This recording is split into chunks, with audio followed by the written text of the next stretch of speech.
DPF and DEF emulator installation in Volvo L150H.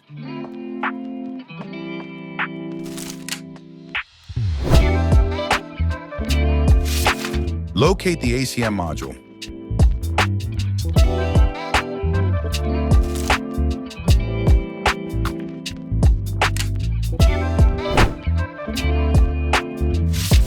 Disconnect the ACM module plug and plug in the emulator instead.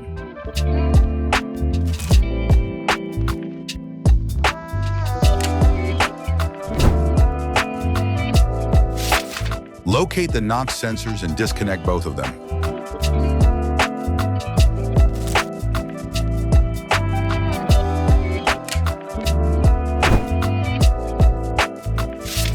Check the lights under the cover of the emulator to ensure that all systems are emulated correctly.